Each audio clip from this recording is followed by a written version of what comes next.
Dar comienzo a la escuela dominical y a dar continuación a nuestro estudio de la Confesión de Fe de Londres de 1689. Vamos a abrir nuestras Biblias en Jeremías capítulo 31. Jeremías capítulo 31.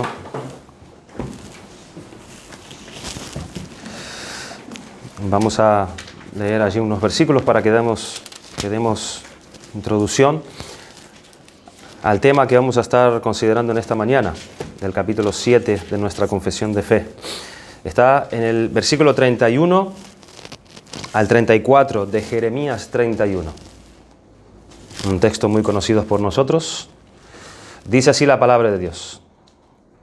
He aquí que vienen días, dice Jehová, en los cuales haré nuevo pacto con la casa de Israel y con la casa de Judá. No como el pacto que hice con sus padres, el día que tomé su mano para sacarlos de la tierra de Egipto, porque ellos invalidaron mi pacto.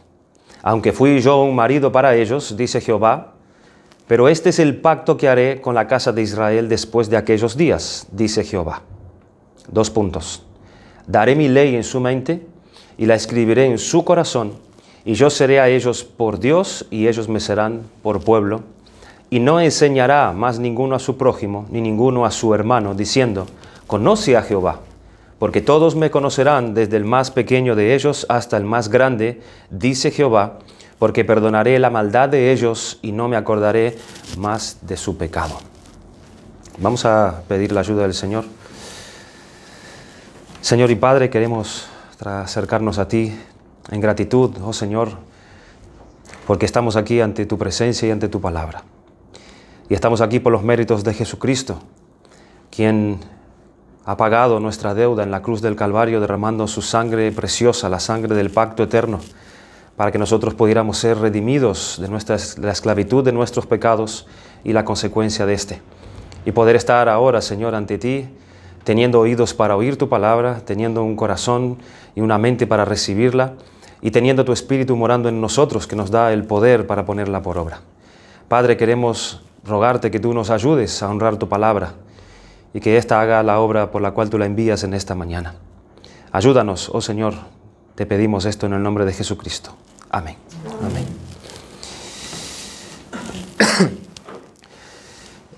Pues hermanos, hoy vamos a abordar un tema que en verdad es un tema bastante extenso, es un tema que pudiéramos estar dando sermones y sermones y enseñanzas, es un tema muy complejo, es un tema muy histórico, es un tema donde lo vemos prácticamente a lo largo de toda la Biblia, pero en esta confesión de fe, este tema está resumido en algo que podamos nosotros considerar las enseñanzas que él trae, y nos puede dar bastante luz acerca de cuánto debemos entender en cuanto a este tema que vamos a tratar en esta mañana. Estamos hablando acerca del pacto de Dios. El pacto de Dios. La consideración y estudio de este gran tema de las Escrituras nos llevará, sobre todo, a comprender mejor lo que es la estructura de la Biblia. Eso es lo que hace a la hora que nosotros nos acercamos a considerar el pacto o los pactos de Dios. Nos da más entendimiento a la hora de ver y comprender cómo está estructurada la Biblia, cómo el Señor, por la inspiración de su Espíritu, quiso dejar la Biblia de tal manera escrita, de tal manera estructurada, en donde nosotros, cuando abordamos un tema como este, nosotros podemos ver claramente allí, en todos los tiempos, en toda la secuencia, en todos los libros, el pacto de Dios. La doctrina de los pactos es un principio organizativo de las Escrituras, como hemos dicho. Nos da lo que es la estructura. ¿Qué significa esto? En el sentido que revela cómo Dios nos ha dado la revelación, la cual nos da testimonio de la salvación. Dios quiere dar testimonio de la salvación, lo ha dejado de manera escrita, y al estudiar la doctrina del pacto de Dios, nosotros podemos ver cómo esto ha sido llevado a cabo revelación tras revelación, revelación tras revelación, y generación tras generación. Aunque las Sagradas Escrituras tengan una gran cantidad de autores humanos, nosotros sabemos eso. El Señor tomó hombres ordinarios, hombres débiles,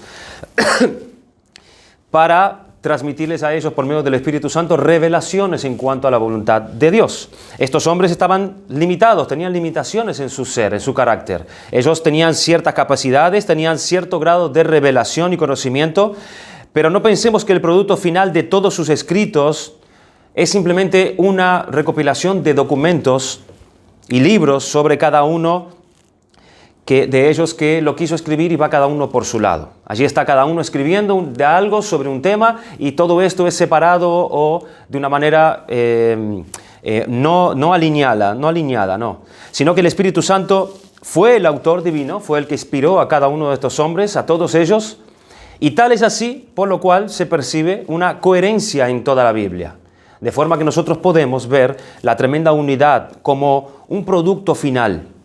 Aún dentro de la diversidad, aún dentro de ver los caracteres que tenían esos hombres, la incapacidad que ellos tenían o la capacidad que Dios les dio, aún viendo toda esa diversidad, nosotros vemos que hay una tremenda unidad. El producto final es una unidad que nosotros podemos ver.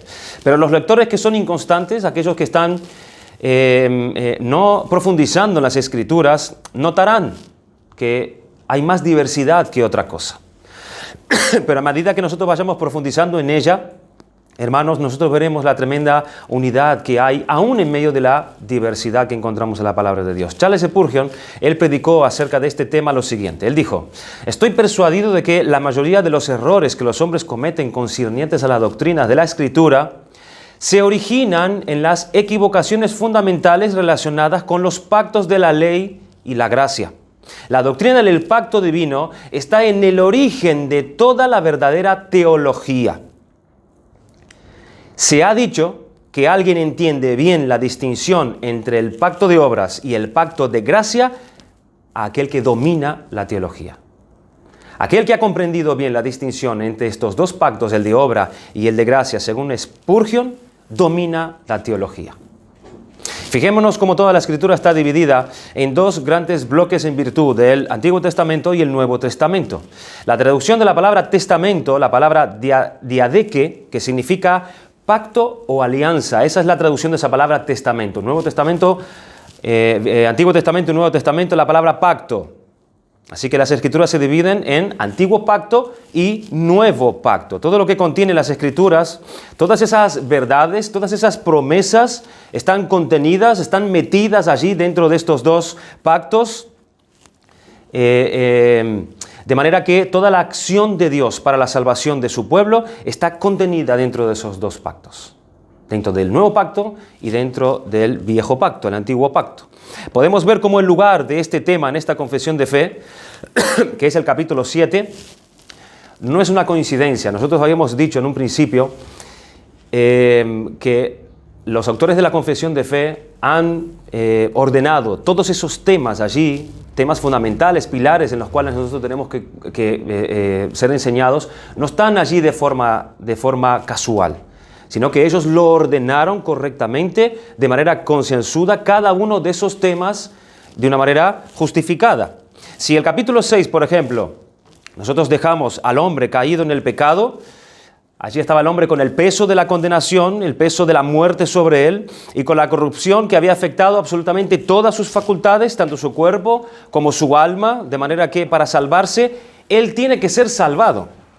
¿Recuerdan? Eso es lo que nosotros vimos en el capítulo 6. Habla de la condición que el hombre quedó después de haber desobedecido el mandamiento de Dios. Si saltamos del capítulo 7 al capítulo 8, se tratará de identificar quién es ese Salvador. El 6 nos dice la condición del hombre y la necesidad que tenemos de ser salvado, y el 8 nos está hablando acerca de ese mediador, de ese Salvador del hombre. Uno que fue escogido por Dios, el mediador que trae salvación al hombre de sus pecados. Así que, antes de llegar al capítulo 8, en este capítulo 7, lo que nos quiere decir es que la Escritura no nos enseña que esa obra de Cristo fue llevada en el vacío. Capítulo 6, la caída del hombre y la condición en que el hombre quedó. Capítulo 8, tenemos el Salvador, el mediador. Pero esa enseñanza de ese mediador, de ese Salvador, no queda en un vacío. Hay algo que nos explica cómo sucedió, qué fue lo que pasó. Sino que Dios ha establecido unos pactos. Eso es lo que vemos en esa transición entre la situación que quedó el hombre y la aparición del mediador, o tener que tratar del mediador. Hay algo que hizo Dios, hay algo, ¿cómo lo hizo Dios? Y nosotros tenemos que entender eso. Y eso es lo que vamos a ver en este capítulo 7, hablando acerca de los pactos de Dios. Pactos, está hablando de plan, está hablando de un plan de redención, por medio de los cuales salvar a sus escogidos de entre los pecadores. Y es dentro de ese plan que Cristo llevó a cabo su perfecta obra. Y todo esto está reflejado y dado a conocer en las Escrituras, como hemos dicho, por medio de diferentes pactos que Dios ha hecho a través de la historia de la salvación, como veremos, siendo siempre el mediador, el fundamento de la salvación, Jesucristo, el Hijo de Dios.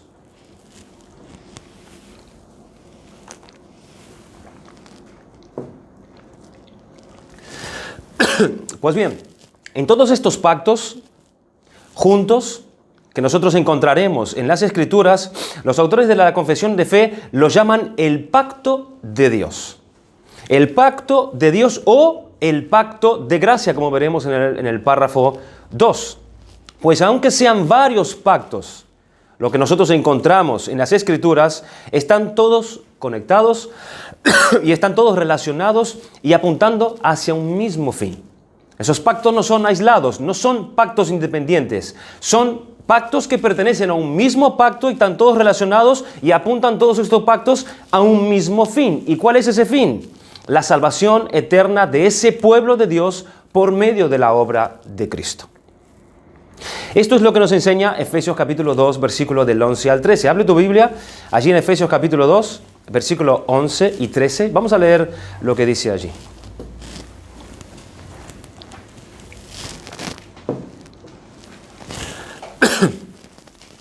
Efesios 2, capítulo 11, del 11 al 13 dice: Por tanto, acordaos que en otro tiempo vosotros, los gentiles, en cuanto a la carne, erais llamados sin circuncisión por la llamada circuncisión hecha con mano en la carne. En aquel tiempo estabais sin Cristo, alejados de la ciudadanía de Israel y ajenos ¿a qué? A los pactos de la promesa, sin esperanza y sin Dios en el mundo. Pero ahora en Cristo Jesús, vosotros que en otro tiempo estabais lejos, habéis sido hechos cercanos por la sangre de Cristo. Nosotros vemos cómo Dios se ha organizado para salvar.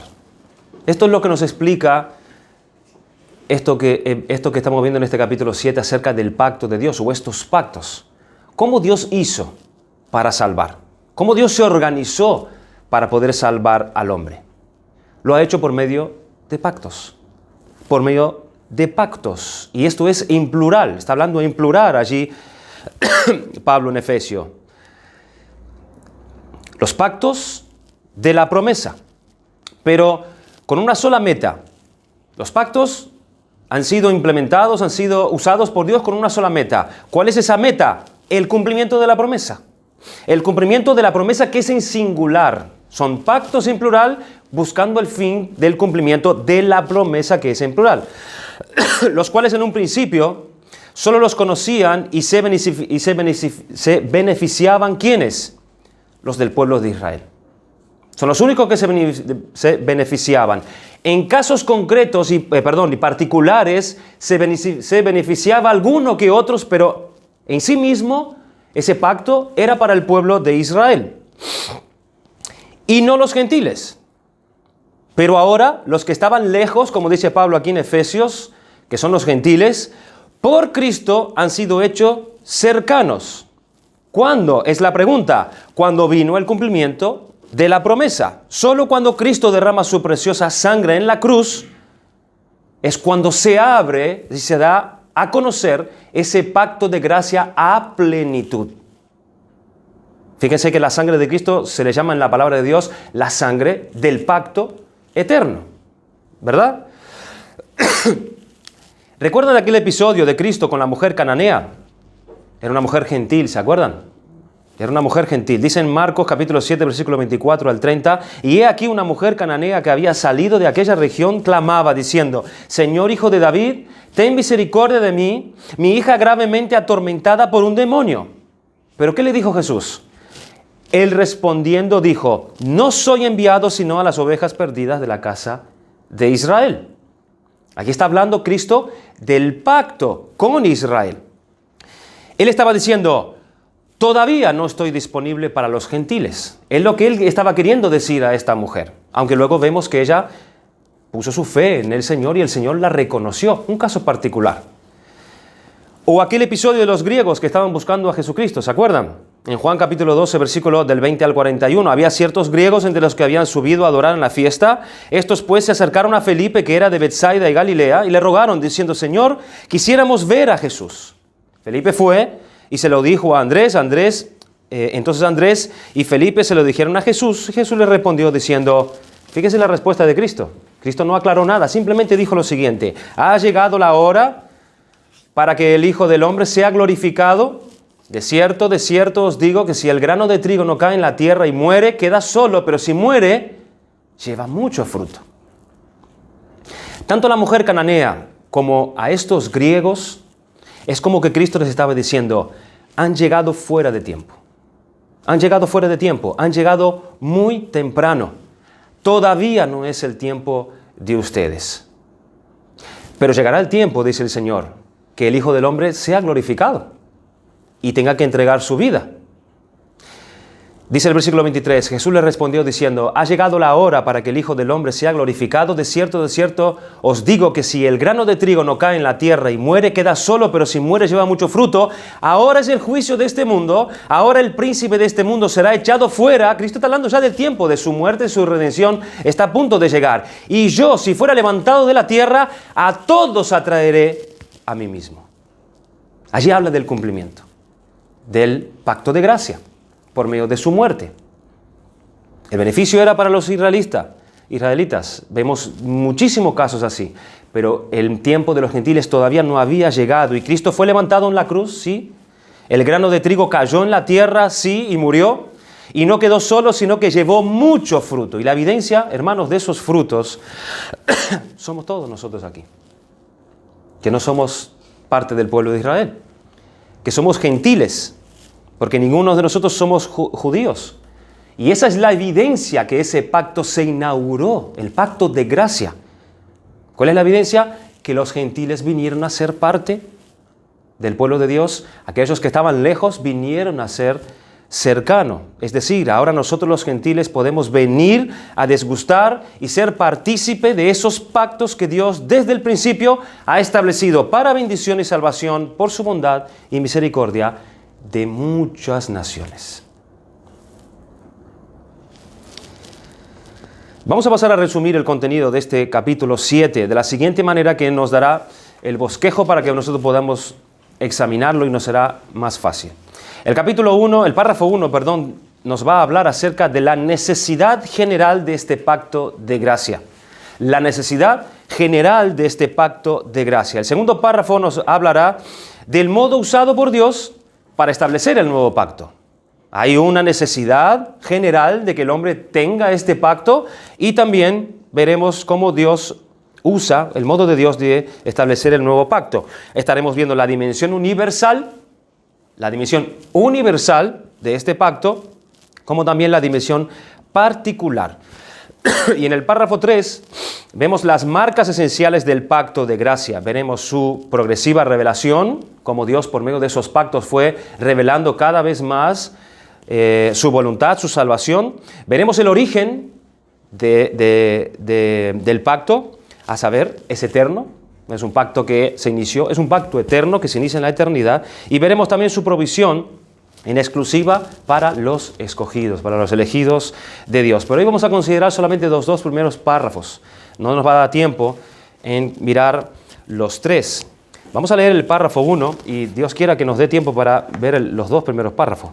Dice el párrafo 1, la necesidad general de ese pacto de gracia. Dice así: la distancia entre Dios y la criatura es tan grande que aun cuando las criaturas relacionales le deben obediencia como a su creador, sin embargo, estas nunca podrían haber logrado la recompensa de vida a no ser por alguna condescendencia voluntaria de parte de Dios que a Él le ha placido expresar en forma de pacto.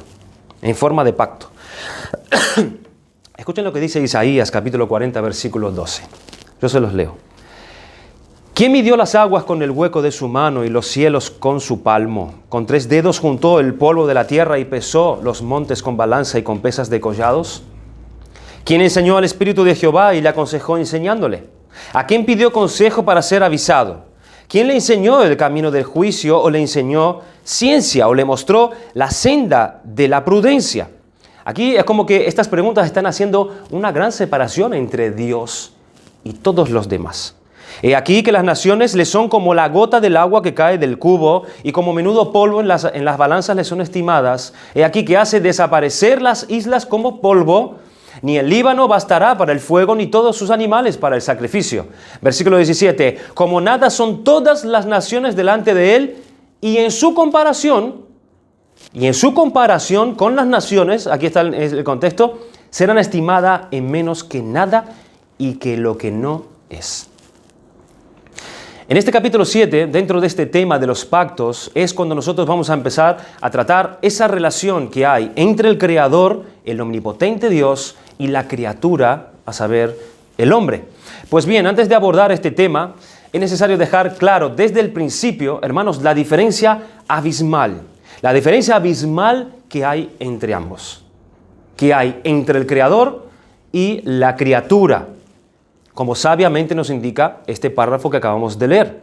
En el capítulo anterior, como hemos dicho, hablamos acerca de la caída del hombre por causa del pecado de Adán y Eva. Nosotros dejamos al hombre en esa condición de condenación para con Dios y la corrupción total como parte de todo su ser, y él ha quedado en todas sus formas excluido de la presencia de Dios. Eso es lo que nos enseña la palabra de Dios, lo hemos visto en el párrafo número 6. Pero al hablar aquí de la distancia entre la criatura y el Creador, los autores no lo ponen en referencia al hombre, a lo que el hombre llegó a la lejanía de Dios por su caída. No está hablando en sí mismo esa lejanía por haber caído en el pecado. No está hablando en términos tampoco de distancia geográfica. No está hablando en términos de distancia física, como que hubiese un gran abismo entre una cosa y otra.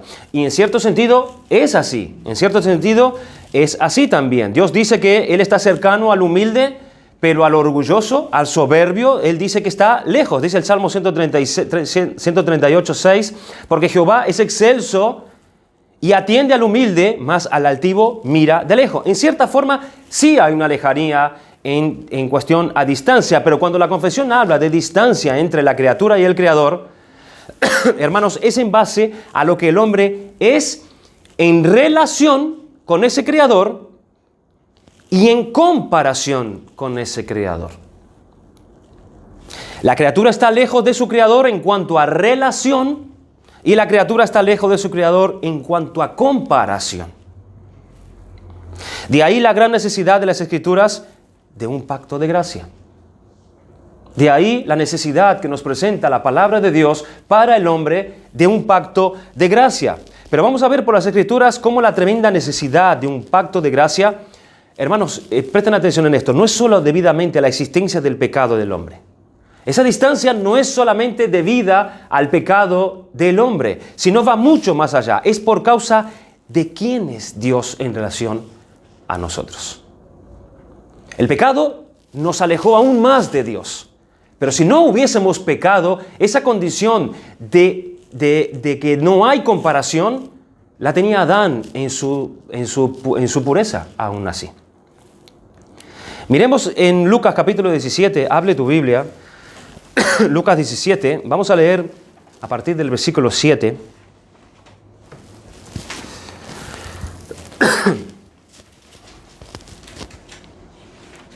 Dice así, Lucas 17, versículos del 7 al 10. ¿Quién de vosotros teniendo un siervo que ara o apacienta ganado, al volver él del campo, luego le dice, pasa, siéntate a la mesa? ¿No le dice más bien, prepárame la cena, cíñete y sírveme hasta que haya comido y bebido, y después de esto, come y bebe tú? ¿Acaso da gracias al siervo porque hizo lo que se le había mandado? Pienso que no. Así también vosotros, cuando hayáis hecho todo lo que os ha sido ordenado, decid, siervos inútiles somos, pues lo que habíamos de hacer, hicimos. Pues lo que debíamos hacer, hicimos. Bajo este ejemplo que nos da el Señor Jesucristo, esta parábola de un siervo fiel y obediente, recuerden, Este es un siervo fiel y obediente. En relación con su amo, la relación que tiene este siervo con su amo, se nos enseña esta tremenda diferencia que hay entre nosotros y Dios, la criatura y el creador. Y como un pacto por parte de Dios es lo que se precisa para que puedan entrar en relación la criatura con el creador, y de manera, ¿y de qué manera? Esto es solo debido a la condescendencia voluntaria de Dios, como hemos leído en la confesión. El siervo de estos versículos viene del campo, él hace su tarea, la hace bien hecha, la hace perfectamente hecha, él llega a casa, él tiene que seguir su papel de siervo, tiene que seguir con su papel de siervo y tiene que servir la mesa y demás. Ahora bien, con todo esto, el amo no contrae el deber o la deuda hacia su siervo de darle gracias. No tiene la obligación, él no tiene esta deuda de darle gracias a su siervo. ¿Por qué? Porque éste hizo solo lo que éste tenía que hacer. Pues es así en la relación del hombre para con Dios. El hombre queda como inútil para con Dios, aún después de haberse dado el caso que ha hecho todo cuanto Dios le hubiera mandado. Pero entendamos bien esta palabra, porque parece que es una palabra que es como grosera, ¿verdad? Acreio. No es una palabra despectiva, donde se descalifica a ese hombre. No está queriendo hacer eso. O por la falta de capacidades que este hombre no las usó. Como que este hombre fue un inepto a la hora de hacer lo que él tenía que hacer. O tenía sus capacidades atrofiadas, entonces lo llama de inútil. No se está refiriendo a eso. El sentido es sin mérito. Sin mérito. Es decir, que eso que hizo no es otra cosa sino lo que tenía que haber hecho. Y por hacer eso no está haciendo nada de más. No está haciendo algo de más como para atraer méritos sobre él, sino simplemente y llanamente él está cumpliendo con lo que él debe hacer. Él no tiene méritos ninguno por hacer eso. Él es inútil. A eso es lo que se refiere esta palabra. Notemos muy bien esto, hermanos, que el punto principal de lo que se quiere enfatizar es que el Señor no dice que nosotros tenemos que decir, siervo inútil soy, siervo sin mérito soy. ¿Por qué? Porque he fracasado miserablemente, he desobedecido, he caído y he fallado en cosas que Dios requería de mí y entonces realmente estoy sin mérito. No está hablando de eso. No está hablando que es porque yo he fracasado ante Dios. No es inútil y sin mérito por no haber hecho lo que debía hacer, sino habiendo hecho lo que debía hacer es inútil. Jesús dijo, ¿acaso da gracias el siervo porque hizo lo que se le había mandado? Él hizo lo que se le había mandado. Jesús lo aclara. Así también vosotros, ahí lo está testificando también, cuando hayáis hecho todo lo que ha sido ordenado. No es por no haber hecho, sino que el siervo, aún haciendo todo lo que debía hacer, queda como inútil, queda como sin mérito. Pero no es por haber fracasado en el pecado, y aquí vamos ahora a la condición del hombre, no es por haber fracasado en el pecado que es inútil y sin mérito, sino porque Dios es Dios. Sino porque Dios es Dios y nosotros mera criaturas. Que aún suponiendo que nosotros hagamos todo cuanto tenemos que hacer para con Dios, con todo y con eso no podemos pensar que nosotros tenemos algún derecho para con Dios. Es ahí a donde apunta. Comenta J. Selray acerca de este pasaje lo siguiente. En el mejor de los casos, solo cumplimos con nuestra obligación de criaturas y no tenemos nada de qué presumir. Y aun cuando cumplimos con nuestra obligación, no es por nuestro propio poder y fuerza que lo hacemos, sino por la fuerza que nos otorga Dios. No tenemos derecho a esperar algo de parte de Dios. Tampoco nuestros méritos alcanzan para recibir cosa alguna de parte de Dios. Todo lo que tenemos lo hemos recibido. Todo lo que somos lo debemos a la gracia soberana de Dios que nos otorga. ¿Cómo es posible que una criatura pobre, débil y equivocada como el hombre puede siquiera soñar con merecer algo de manos de Dios? Todo procede de la ignorancia. No vemos como deberíamos ver. ni a nosotros mismos, ni a nuestras propias vidas, ni a Dios, ni a la ley de Dios. Fin de la cita. Así que, aunque nosotros hagamos lo que debiéramos hacer, no podemos pensar que ya Dios nos tiene que dar o nos tiene que bendecir. Hay una distancia abismal entre Dios y nosotros. La distancia entre la criatura y el Creador es tan grande que por mucho que hagamos, Dios y todas sus bendiciones espirituales son inalcanzables para nosotros. Son inalcanzables. Pero Dios ha condescendido hasta nosotros. Esa es la cuestión. Dios ha condescendido para nosotros. Hermanos, aún que si Adán no hubiese pecado, aun que si Adán hubiese permanecido en ese pacto de obras que Dios hizo con él, aún así él dependía de la gracia de Dios. No era por sus méritos. ¿Entienden lo que habla de esa distancia abismal entre la criatura y el Creador?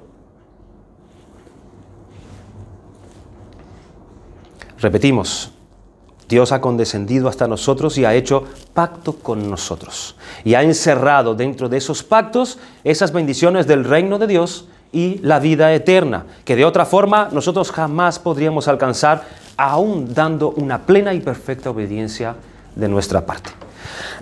Jesús concluyó la parábola diciendo: así también vosotros, cuando hayáis hecho todo lo que os ha sido ordenado, decid: siervos inútiles somos, pues lo que debíamos hacer hicimos. Así que, si hay tal cosa como bendiciones por nuestra obediencia a Dios, es porque hay pacto de Dios para beneficiarnos a nosotros. Si hay alguna bendición de parte de Dios para nosotros, es una revelación que hay un pacto de Dios para con nosotros. Como leemos en el párrafo 1, sin embargo, estas nunca podrán haber logrado la recompensa de vida a no ser por alguna condescendencia voluntaria por parte de Dios que a Él le ha placido expresar en forma de pactos. Si tenemos esto claro en nuestra mente, hermanos, cuando nosotros miramos, por ejemplo, pasajes como Efesios 2, que dice lo siguiente: asimismo nos hizo sentar en los lugares celestiales con Cristo Jesús para mostrar en los siglos venideros las abundancias riquezas de su gracia en su bondad para con nosotros en Cristo Jesús. Este versículo está hablando de bendiciones espirituales, con las que nosotros somos bendecidos en lugares celestiales en Cristo. Y si nosotros tenemos claro, hermanos, nuestra mente que hay tal cosa como un pacto de gracia, a estas bendiciones no las veremos como que Dios nos la debe dar a nosotros. Porque el pacto es de gracia.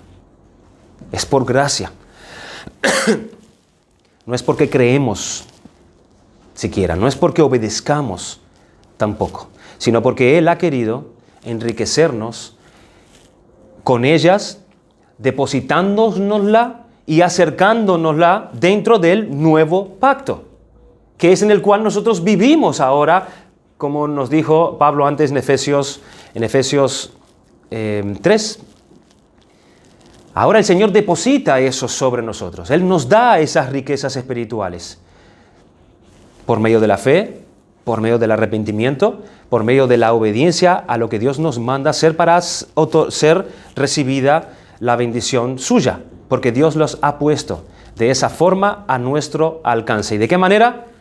Como dice la confesión, condescendiendo voluntariamente Él mismo, y Él le ha placido expresar eso por medio de sus pactos.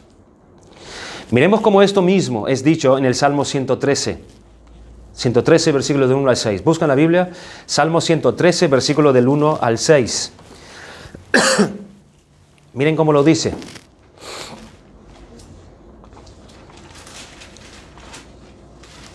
Salmo 113, 1 al 6. Alabad, siervos de Jehová. Alabad el nombre de Jehová. Sea el nombre de Jehová bendito desde ahora y para siempre.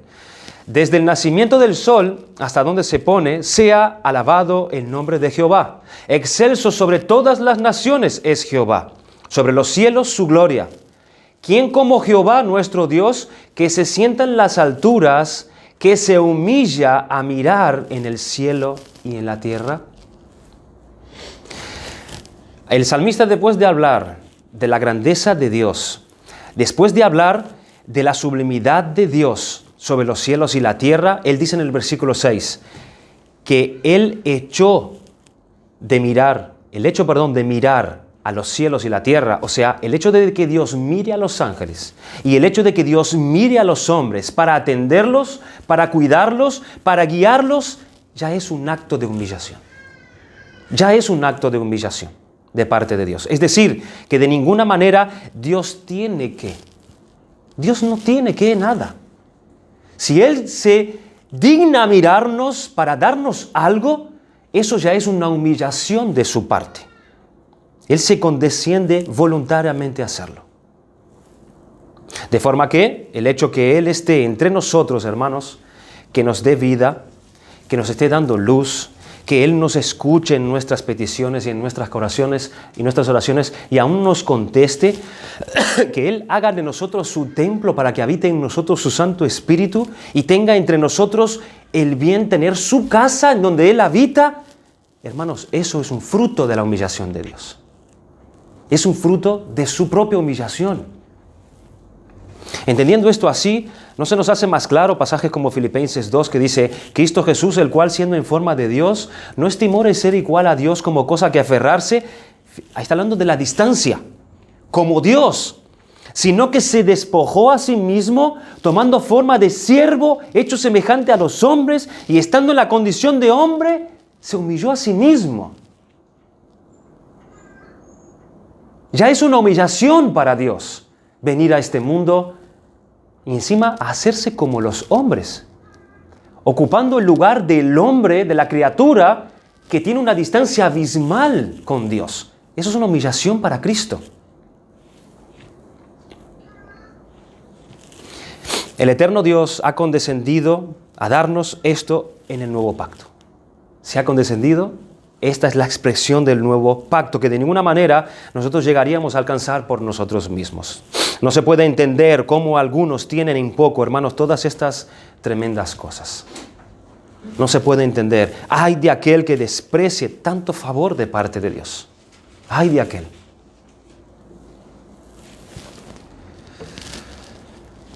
Vamos a ver rápidamente el párrafo 2. El párrafo 2, vemos en este párrafo 1, hermanos, acerca de la distancia enorme que hay entre el Creador y la criatura y cómo Dios, a la hora de venir y condescenderse a darle algún favor al hombre, está hablando que eso es dentro de los términos del pacto de Dios. En este párrafo 2, el modo usado por Dios para establecer el nuevo pacto. ¿Cuál es el modo usado por Dios para establecer el nuevo pacto? Después de haber afirmado en el primer párrafo la necesidad del pacto de Dios, pasa ahora, más que a una definición de este pacto, no es la intención del párrafo 2 definir lo que es el pacto, sino a una breve explicación del método en el cual el nuevo pacto es establecido entre los hombres de parte de Dios. No nos detendremos mucho tiempo en esto, porque esto es algo que estaremos mirando más bien detenidamente en los siguientes capítulos. Podríamos decir que este párrafo contesta a la pregunta de ¿cómo Dios trae a los hombres que están bajo su ira por causa de los pecados? ¿Cómo? A colocarlos bajo la gracia para que reciban la salvación que Dios ha dispuesto. Vamos a leer el párrafo 2 que dice lo siguiente. Por este pecado, nuestros primeros padres cayeron de la justicia original y de la comunión con Dios, y nosotros en ellos, por lo que la muerte sobrevino a todos. ¿Estoy leyendo bien? No, estoy leyendo el anterior, perdón. Es el párrafo 2 del capítulo 7, sí. Además, habiéndose el hombre acarreado la maldición de la ley por su caída, agradó al Señor hacer un pacto de gracia, en el que gratuitamente ofrece a los pecadores vida y salvación por Jesucristo, requiriéndoles la fe en Él para que puedan ser salvos, y prometiendo dar su Espíritu Santo a todos aquellos que están ordenados para vida eterna, a fin de darles disposición y capacidad para creer. Este pacto tiene dos esencias. Tiene dos esencias y es doble. Una es universal. Dice, Dios ofrece libremente a los pecadores vida y salvación por Jesucristo, exigiéndoles la fe en este para que puedan ser salvos. Donde Dios ha establecido que se anuncia por medio del Evangelio, hermanos, y se ofrezca por el perdón de pecados y vida eterna a los pecadores por medio de la fe en Jesucristo. Esto es el pacto que se define en modo universal. Allí está Dios comunicando al hombre por medio del Evangelio que por medio de la fe y el arrepentimiento él puede entrar en este pacto. Es universal. Ese es uno de los aspectos de este pacto. Dice en Hechos capítulo 17, versículo 30, pero Dios, habiendo pasado por alto los tiempos de esta ignorancia, ahora manda a todos los hombres en todo lugar que se arrepientan, por cuanto ha establecido un día en el cual juzgará al mundo con justicia por aquel varón a quien designó, dando fe a todos con haberle levantado de los muertos. Es universal. Juan 3:16, porque de tal manera amó Dios al mundo que ha dado a su Hijo unigénito para que todo aquel que en él cree, para que todo aquel que ponga en él su fe, no se pierda, mas tenga vida eterna. Vemos cómo parte de la obra de Cristo fue hecha. ¿Cómo fue? Dice en Mateo 4:23, y recorrió Jesús toda Galilea, enseñando en las sinagogas de ellos y predicando el evangelio del reino y sanando toda enfermedad y toda dolencia. Él esparcía las buenas nuevas de salvación. Capítulo 9, versículo 35, recorría Jesús todas las ciudades y aldeas, enseñando en las sinagogas de ellos, predicando el evangelio del reino y sanando enfermedades y dolencias en el pueblo, etc. Podemos ver que este pacto tiene también una esencia universal, hermanos. Este fue luego el encargo que Cristo también le hizo a sus discípulos, de ir y predicar el evangelio a todas las naciones. Mateo 8:18, y Jesús se acercó y les habló diciendo, toda potestad me es dada en los cielos y en la tierra, por tanto id y haced discípulos, ¿a dónde? A todas las naciones. Este es un pacto que se establece de manera universal. Hechos 1:8, pero recibiréis poder cuando haya venido sobre vosotros el Espíritu Santo y me seréis testigos en Jerusalén, en Judea, en Samaria y hasta los confines de la tierra. Aquí estamos haciendo nosotros, por medio de Cristo, la encomienda de Cristo, de salir a predicar el Evangelio a toda criatura, haciendo visible este pacto que es universal. Este pacto se extiende de una manera universal. Y luego es lo que vemos también, que estos hicieron según nos cuenta en el libro de Hechos, pero los que fueron esparcidos iban por todas partes anunciando el Evangelio del reino. Este pacto tiene una esencia universal. Y en segundo lugar, este pacto tiene una esencia particular. Dios ha prometido, dice la confesión, dar su espíritu a todos aquellos que ha ordenado para vida eterna, dándoles así voluntad y capacidad para creer. Esta es la aplicación que hace el Espíritu Santo de los méritos de Cristo que hace sobre aquellos que Dios ha predestinado. Pero este tema lo veremos más adelante en el capítulo 9, que habla acerca del llamamiento eficaz. Pero sería necesario resaltar aquí, habíamos dicho en un principio, en una de las introducciones de la confesión de fe, que vamos a encontrar algunas imprecisiones en esta confesión. Eran hombres débiles que consideraron estas enseñanzas y la dejaron allí explayadas para nosotros, para que nosotros seamos enseñados de qué se tratan estas enseñanzas fundamentales, pero había ciertas imprecisiones y nosotros deberíamos señalarla como tal. Tenemos aquí cuando dice la palabra prometido. Y esta palabra prometido nunca expresa en la Biblia en cuanto a esto como una afirmación que enseña, ¿no? Dice en este capítulo 2,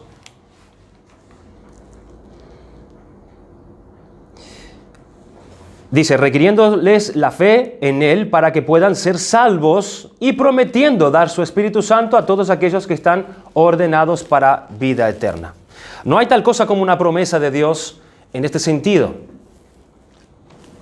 Dice en la confesión, en ninguna parte de las Escrituras vemos que Dios promete a un inconverso que lo salvará de la condenación y no hay tal promesa en la Biblia. No hay una promesa específica a ello. Dios por el Evangelio llama y ordena a los inconversos a que crean, a que pongan su fe y que se arrepientan de sus pecados, sí, y en base a eso les anuncia y garantiza la salvación.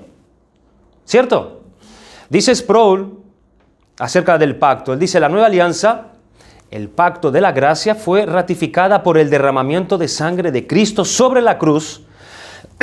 En el centro de esta alianza está la promesa de Dios de la redención. Hay una promesa de redención que Dios no solo ha prometido redimir a todos los que confían en Cristo, sino que ha sellado y confirmado esa promesa con el más sagrado de todos los votos. En Hechos capítulo 2, versículo 38 dice, Pedro les dijo, arrepentíos y bautícense cada uno de vosotros en el nombre de Jesucristo para perdón de los pecados y recibiréis el don del Espíritu Santo. El condicionante es la fe y el arrepentimiento.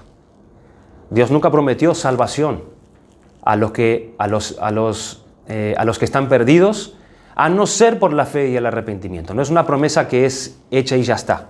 Hay unos medios que es la fe y el arrepentimiento. Creemos que la palabra que debería haberse usado allí debería ser determinado u ordenado. Porque es eso lo que Dios hace con sus escogidos según ese plan eterno de salvación para ellos. Ellos están ordenados.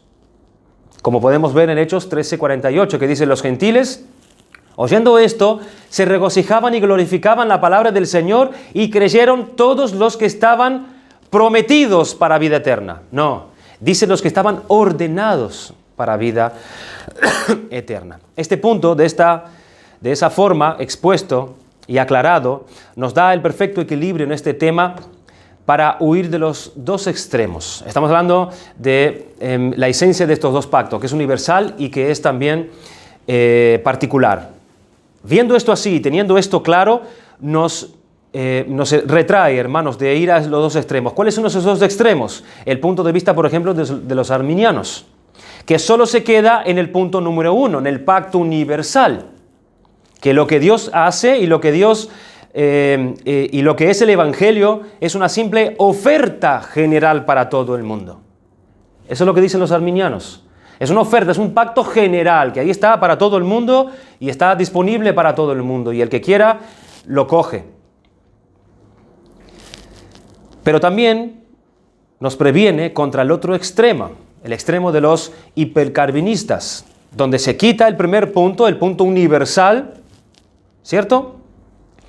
Y solo se ve el punto segundo, que es el punto particular. Y del primer punto, ellos dicen que eso no debiera tomarse en cuenta. La salvación es particular y así están los elegidos, sí, eso es verdad.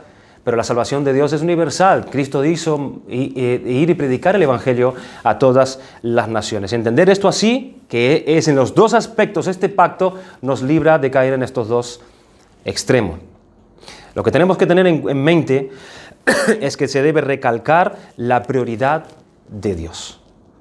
La prioridad de Dios. El pacto de gracia es un don de Dios. Eso es lo primero que tenemos que tener en nuestra mente, que Él ha entrado y que se cumple con la muerte de Cristo, y debido a que proviene de Dios, es un pacto cierto, es un pacto inviolable y es un pacto inquebrantable. Debemos aferrarnos a esta idea de pacto. Tenemos que considerar la Biblia separada y dividida en este aspecto de pacto, hermanos, porque Dios en su maravilloso amor y gracia y condescendencia eligió revelar sus propósitos de esa manera en particular por medio de sus pactos.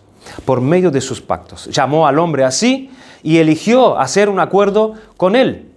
Y Dios no necesitaba hacer eso. Dios no tenía por qué hacer eso, pero lo ha hecho. A pesar de la rebelión humana, a pesar del pecado, a pesar de la arrogancia, Dios, como si dijéramos, llamó al hombre y dijo, yo quiero entrar en un acuerdo contigo. Porque lo ha querido, le ha placido Él hacer eso. En ese sentido, no hay nada que muestre el maravilloso amor, la maravillosa gracia, la maravillosa bondad y condescendencia de Dios como esta enseñanza en la Biblia con respecto a los pactos de Dios para con el hombre. Nosotros, toda la raza humana, nosotros hemos caído. Hemos pecado contra un Dios santo, contra un Dios justo, contra un Dios bueno. Y como dice Pablo en Romanos capítulo 3, no hay justo, no hay ni siquiera uno, no hay quien entienda, no hay quien busque a Dios. Todos se desviaron, a unas se hicieron inútiles, a unas se hicieron sin méritos. No hay quien haga lo bueno, no hay ni siquiera uno. Todos juntos nos hicimos inútiles, dice él. Todos nos quedamos imposibilitados de ganar el favor de Dios, todos inútiles en cuanto a méritos para con Dios. Por eso necesitábamos desesperadamente que Dios ideara un plan, que Dios ideara un nuevo pacto, un pacto de gracia, porque el primer pacto, que es de las obras, fue quebrantado en Adán en el huerto. Y hablaremos de esto en el próximo estudio, en la segunda parte, en ese capítulo 3, acerca de esa obra, el pacto de obras que Dios establece con Abraham. Pero Dios se condesciende y establece consigo mismo un nuevo pacto, pero por gracia, por medio de la promesa que es en Cristo y que fue revelada por primera vez allí en Génesis capítulo 3, versículo 15. Cuando el hombre cae, viene Dios y da la promesa que vendría uno que aplastaría la cabeza de la serpiente, etc. Allí se da por primera vez la promesa del pacto de gracia. Y que luego lo ha ido revelando Dios por medio de pactos y lo ha ido desdoblando, porque es como si Dios hubiese estado haciendo esto. Ese pacto de gracia lo ha ido desdoblando, desempacando a lo largo de la historia por medio de pactos. ¿Hasta cuándo?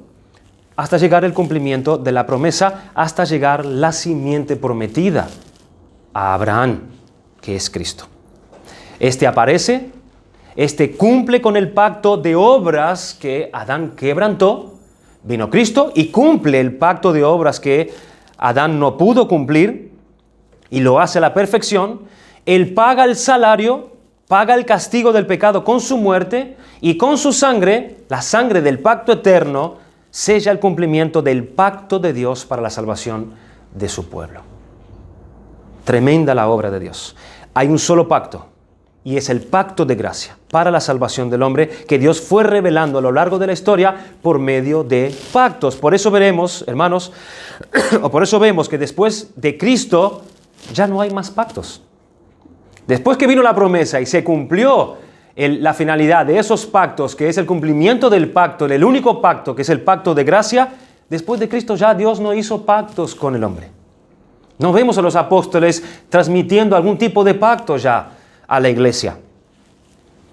¿Por qué? Porque Cristo cumplió el único pacto y todas las promesas de Dios. Debemos tener bien claro, hermano, esto del pacto de Dios, porque solo así, si tenemos claro esto, la distancia que hay entre Dios y nosotros, la necesidad que teníamos nosotros de que Dios entrara en pacto con nosotros y condescendiera a Él a darnos de su favor, si entendemos esto, hermanos, nosotros honraremos mejor al Señor. Honraremos más al Señor como corresponde a Él, como Dios y Creador, teniendo claro lo que Él ha hecho por nosotros, condescendiéndose Él, siendo nosotros inútiles, sin mérito en absoluto. Y eso nos librará a nosotros de la arrogancia, nos librará de la ingratitud, nos librará de la vanagloria, nos librará de tantos pecados que no entran al cuento en el pacto de Dios. Y hagamos caso a Pablo, nosotros que somos gentiles, hagámosle caso a Pablo cuando él dijo: acordaos de que en otro tiempo vosotros, los gentiles en cuanto a la carne, erais llamados incircuncisión por la llamada circuncisión hecha con mano en la carne. En aquel tiempo estabais sin Cristo, alejados de la ciudadanía de Israel y ajenos a los pactos de la promesa, sin esperanza y sin Dios en el mundo, pero ahora en Cristo Jesús, vosotros que en otro tiempo estabais lejos, habéis sido hechos cercanos por la sangre de Cristo. Estamos en el pacto. Por eso recibimos lo que recibimos, porque estamos en el pacto que Dios hizo consigo mismo a nuestro favor. Y debemos honrar al Señor y glorificarlo por ello, porque no merecíamos esto. Y aún seguimos siendo siervos inútiles delante de Él. ¿Por qué? Porque todo lo recibimos por gracia. Es todo por gracia, es todo por su favor, es todo porque Él quiere y voluntariamente. No tenemos nada de qué gloriarnos. Al contrario, llegar a la noche y decir: Señor, gracias. Gracias por tu capacidad, por tus fuerzas y por lo que tú has permitido que hoy yo estuviese en pie delante de ti y de los hombres. Es solo por gracia. Vamos a dar gracias al Señor por su palabra.